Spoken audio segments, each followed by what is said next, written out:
नमस्कार सर्वांना, स्वागत आहे सर्वांचं साक्षी गोट फार्म अँड ब्लॉग चॅनलवर.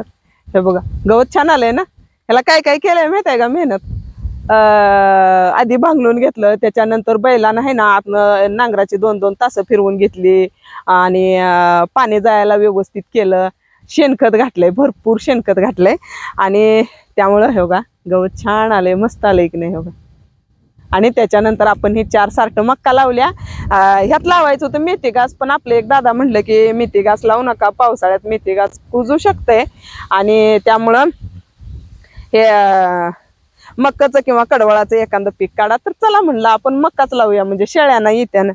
आणि हे लावले बेबी कॉर्न, म्हणजे ते कणस मोडायचं, कणस विकायला आपण घावते ते. आम्हाला काही कणस विकायचे नाही ते बरं का, आमची काही लय मका नाही, 4 सार्ट आहे, त्यामुळे आमच्या शेळ्या मका खाऊ शकते त्या कणस. त्यामुळं लावलंय शेळ्यांना, गायला म्हशीला वैरण पण होत्या. आणि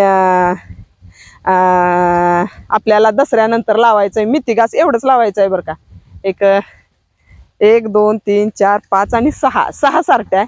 6 सार्ट्यात आपल्याला लावायचं आहे मेथी घास, कारण शेळ्यांना घरची वैरण व्हावी म्हणून.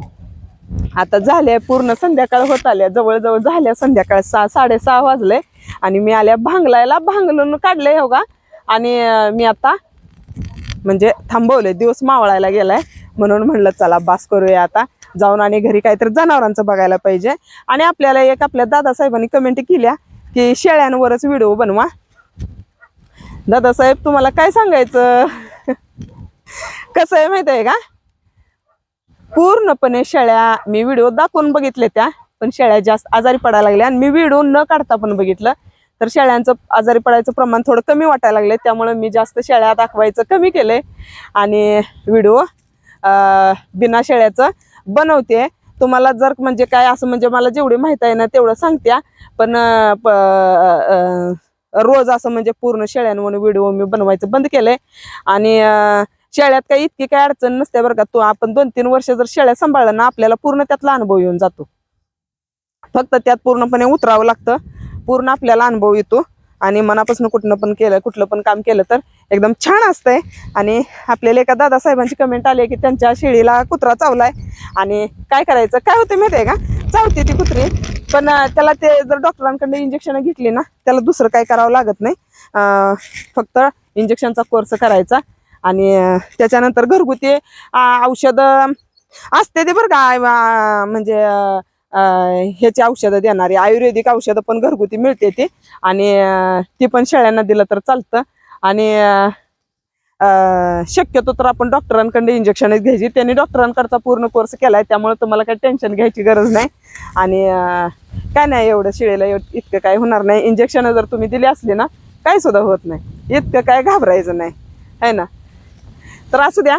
त्यामुळं आता तर बरेच जण म्हणते की तुम्ही रोज व्हिडिओ टाकत नाही, रोज व्हिडिओ टाकत नाही. यासाठीच मी कमी केलंय व्हिडिओ टाकायचा, कारण शेळ्या सारख्या सारख्या आजारी पडायला लागल्या. आणि मी आता व्हिडिओ न टाकता पण बघितलं तर शेळ्यांचं आजारी पडायचं प्रमाण जरा कमी आलंय. त्यामुळे मी जास्त व्हिडिओ शेळ्यांवर बनवायचं जवळजवळ बंदच केलंय. तर असू द्या. गवत कसं आलंय सांगा, किती छान दिसतंय ना. हे बघा, हे काय, याला पण मेहनत करावी. मेहनत म्हणजे जरा खत घालावं लागतं. कसं असतंय, आपल्या जनावरांचं खत निघालेलं आहे ना, सगळं जर घातलं बिटलं तर असं, पण पाणी पण फुललं पाहिजे बरं का. आता पाणी आणि हवाई सारखं मस्त केलंय आतलं फोडूनशी ना, आणि पाणी पण व्यवस्थित येतंय आणि गवत पण छान आलंय, मस्त आलंय. इकडं मका पण चांगली आल्या. हे बघा, छान आले, भांगलायला आले आता मका. महिनाभर झाला असेल मका टाकून, झालं का नाही महिना बी काय माहिती, झाला असेल महिना.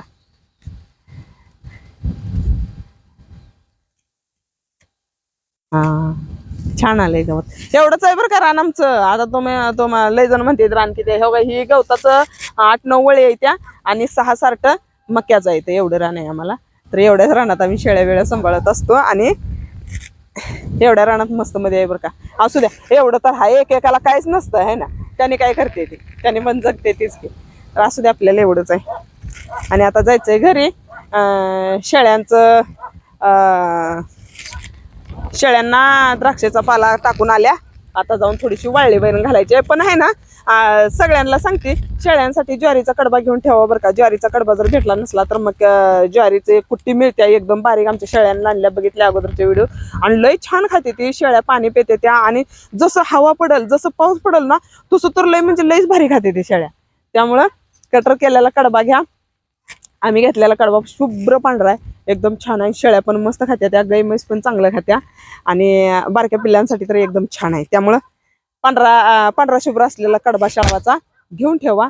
हवा पडली, आकाड श्रावणाला जेव्हा वारं सुटतंय आणि बारीक पाऊस चालू होतोय ना, त्यावेळी शेळ्यांना बाहेर कुठं काहीच खायला येत नाही. आणि हिरवा चारा, आता ही आमचं गवत बिवत आहे, हे जर नेऊन टाकलं ना, शेळ्या खात नाही ते व्यवस्थित, आणि सगळं तुडवून नाश करते त्या. त्यामुळं वाळला कडबा घ्यायचा. वाळला कडबा लय छान. हरभऱ्याचं भुसकट, आम्ही हरभऱ्याचं भुसकट घेतले, त्यानंतर आम्ही लय मापात आहे बरं का.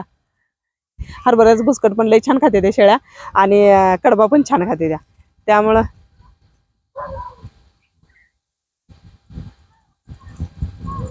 त्यामुळं वाळलेला कडबा जास्तीत जास्त घ्या शेळ्यांना.